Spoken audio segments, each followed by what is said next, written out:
All right, this video is for ATW seminary students, and we are continuing our cursory look, Introduction to World Religions. In this segment, we're going to be looking at animism, and all the special nuances involved in that. So you have your PowerPoint that I emailed you, just sort of follow along with that. Apologize for the location and the lighting and everything else. I'm trying to find the best way to do this. I was called to Dallas, Texas for the Southern Baptist Convention. A lot of things are going on there, so that is where I am now, from Roanoke to Dallas and from Dallas to you through YouTube. So let's go ahead and start by taking a look at animism this morning. First slide. After the introductory slide, after the Animism, Tom McCracken, ATW Seminary, the introduction slide, the first bullet point, I pose a question: is animism a religion? Well, according to our textbook, it is, because it's included. I would argue, though, I do not believe it is. It's certainly not a standalone religion. Let me sort of define that a little bit and qualify it. Every other religion, as we have seen, even Christianity to a degree, every other religion, the adherents of that religion, whether it's Hinduism, Islam, Judaism, Shinto, Taoism, every single Buddhism, especially Hinduism and Buddhism, they take adherents to those religions, take what they want out of what they like and from other religions and incorporate that into their own religious worldview. So, for instance, if you subscribe to Hinduism or Buddhism, one of those Eastern religions, it is certainly not uncommon, especially geographically, depending where you are geographically, to have a little bit, if you're Hinduism, to have a little bit of Buddhism in there, or if you're Buddhist, to have a little Hinduism in there, and Taoism and Jainism, and so all the religions. And again, I guess I really need to qualify that one statement when I said even in Christianity, because even in Christianity, with all the denominations that we have, what we find, and I'll expound upon that in a little bit, but what we find is that whatever denomination you are under the banner of Christianity, you will find church members, Christians, that will take a little bit of this and a little bit of that from other denominations and create their own worldview. And so even if you have a Pentecostal Christian, that Pentecostal Christian still has a background, a past, a belief system that they brought into that. Not everybody anymore, it used to be, but not anybody anymore joins churches because of doctrine. That used to be the case, and so denominations were very prevalent, and you could pretty much find in Christianity, if you attend a certain denominational church, that there weren't that many differences from one church to another. So if you were in Kentucky in a Pentecostal church and you moved to Boston in a Pentecostal church, there might be a couple little nuances and a little different quirks, but more or less doctrinally, you found the same thing. Nowadays, people don't join churches for doctrine, and they don't leave churches for doctrine. People join churches because they like the music, they like the people, they like the feeling, they like the pastor, they like the sermon, they like the location. So more and more, you're finding in any given church, no matter what the denomination is in Christianity, you're finding different Christians holding different thoughts, different doctrines, different beliefs, a different worldview that is not necessarily completely aligned with the doctrine of that denomination and the practices of that denomination. So again, all religions do that to a degree, shape, or form. I would say that Christianity, out of all of them, has the least amount of diversity. That's a good thing. A least amount of diversity within the different demographics when it comes to doctrine, as opposed to, say, Hinduism or Buddhism, where, doctrine can be spread completely around and very diverse. So I would put animism this way. I do not contend that animism is its own religion. It is not. What animism does is it ejects itself into core other religions, using those other religions to just sort of infuse a different worldview, different belief. And in fact, our textbook, which I think does a great job in naming this, names this folk religion. So the author of our textbook would say if there's an animist in Islam, it would be folk Islam or folk Buddhism or folk Hinduism and folk Christianity. So again, folk on its own can't stand.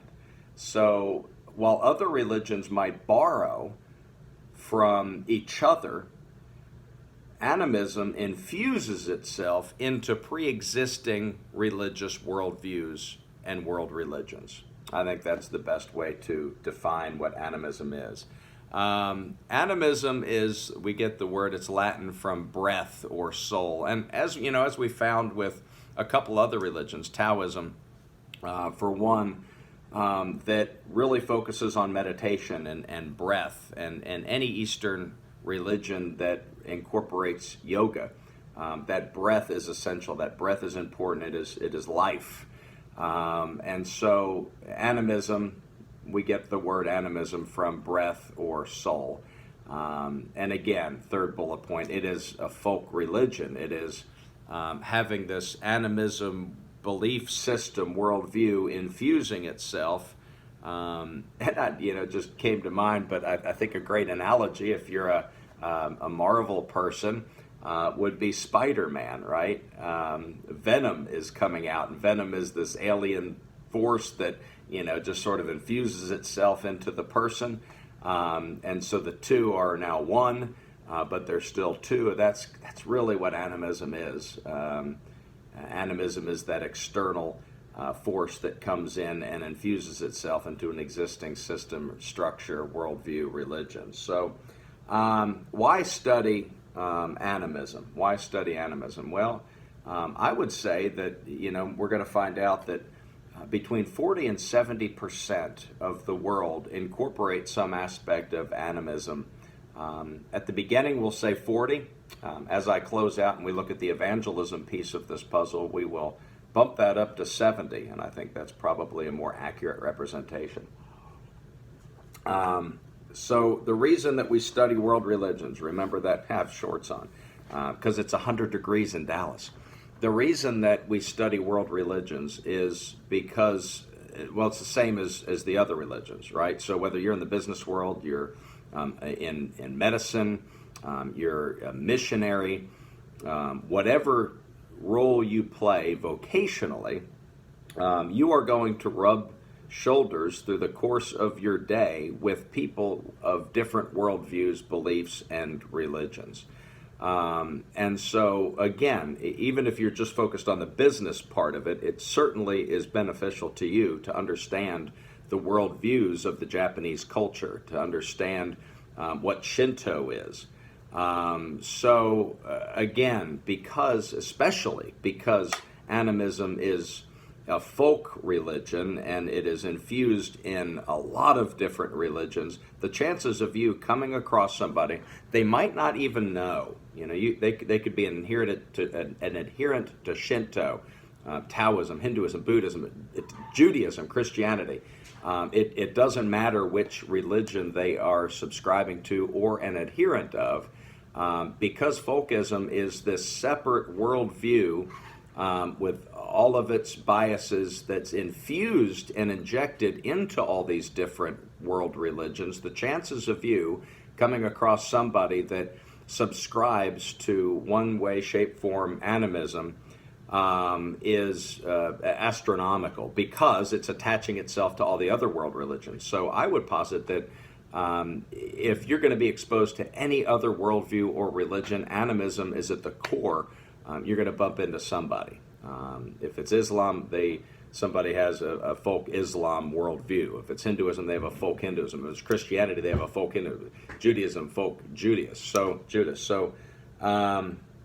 that's why. And again, it affects you business-wise. If you're going to go close a deal, it helps you very much to know what the belief systems are and what these people, and again, even if they can't identify it and articulate it and say, yes, all right, I have animistic views, you can tell by their practices that yes, I can identify them as an animist. So that's why we should study. So let's look at the pervasiveness of animism.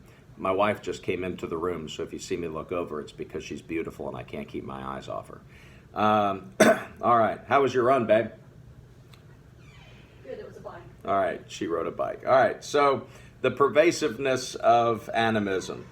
There's a lot of different thoughts on here. First of all, as with, again, for me, outside of Christianity, this can be true of every single world religion. And because animism is fusing itself to those religions, it applies here as well. And that first bullet point is this, that God is ambiguous, that he is distant, that he is unknown, that he is unrelatable, he is unapproachable. He is the supreme being in the eyes of animists that is either personal or not personal, just sort of this big spirit universe, one of the universe, or even if he is personal, monotheistic, he is unknowable still, unsearchable, unrelatable, unapproachable, just ambiguous at one side, or even if you can kind of know something, not relatable. And because of that, it creates this void in anybody that is an animist, anybody that adheres to animism. There is this void. I mean, you have this supreme being, this God that pretty much every religion believes in something that is in ultimate control, right? And so if you have a God that is in ultimate control of your life and how things play out, and yet that God is unknowable, you can never have a relationship with that God. You can never be intimate with that God. You can never have that conversation with that God that says, why am I here? And that's one of the reasons that animism is so attractive. It seeks to fill that void that has been created. We all, and we know as Christians, we all have this inherent need to be wanted, to be loved, to be appreciated, to be validated, to have this relationship. And that's a void that God created. In the Old Testament, it says that God has placed an eternity in each one of our hearts, and it is that spot that only he can fill. And so because this worldview, this religion believes that God is unknowable and unrelatable, there is this, in our DNA, this need to have that validation, that love, that acceptance, that relatability with God. And so because that's pushed aside, they're still left with that void. And so animism seeks to fill that void. Again, I said that 40% of the population, according to the statistics laid out, the survey done revealed in our textbook, 40%. But again, also in our textbook, it says 70%, and I'll get to that when it comes to evangelism. But that is a lot of people. 40%, don't miss that, of the world's population believe, whether they know it or not, whether they can define it, articulate it, identify it or not, 4 out of 10 people that you will bump into, regardless of what their core religious system is, can be considered an animist by their practices, by their thoughts, by their worldview. That's a lot of people, folks. So it's definitely something that we need to know. Fill in the gap. So personally, I remember when I was a teenager, that I had that void. I think, you get, some Christians call it the age of accountability, right? So there comes a point at which you're like, all right, I know who I am. I know that sin is wrong. I know that there's this hole, something's missing. I can't put my thumb on it. But and you then transition from being a seeker, and the Holy Spirit is convicting and trying to woo you. And I guess I was going through that time in high school, and I was trying to fill that void. Everything seemed okay. I mean, even into my 20, 21 years old, everything seemed okay on paper. I mean, man, I had a decent job, had a girlfriend, had money in the bank, had a place to live, had a nice car. I would literally, my grandmother used to teach me to write pro-con lists, right? So Whatever decision, whatever problem I had, to get a piece of paper out, put on one side pro, and then draw a line, and then another side con, and just write everything out, consider everything, sleep on it, wake up the next morning and evaluate it, make a decision. And so I did that. I mean, there were two times, distinct times in my life that I remember I did that. Once I was in high school and once when I was in the military. And I was like, there is something missing. I don't know what it is. I can't figure it out. Everything seems to be, so I would get a piece of paper and I would write all the pros. I mean, again, the money, the relationships, the materialistic things, the vocation, all those things are there. And I go to write on the con, and the only thing I could really come up with is there's this ambiguous thing that I don't have. I don't know what it is. And so I know now that was that void that only God could fill. But I had never been exposed to religion, never gone to church, never read a Bible. So I was really lost and out there trying to figure out what that spot on the con list was, what was wrong in my life, and I had no idea. So I was trying to fill it. And I tried to fill it through Wiccanism, being a Wiccan. Wicca is witchcraft. Tried to fill it through drugs and alcohol and relationships and jobs and money. If I had more of everything, maybe it would make sense. Listen, I'm not alone. To some degree, shape, form, everybody that has ever been created makes that transition from that so-called age of accountability, when they transition from being a baby and not child, not really knowing what's up, to all of a sudden, all right, boom, I know that my life is not right. I know that I have done wrong. I know there's something missing. And when that transition happens, everyone tries to fill that void through a lot of different methods. Animism was designed to fill that void. That's why 40% of the world's population subscribes to animism, trying to fill that void. All right, so next slide is the attraction. Of animism.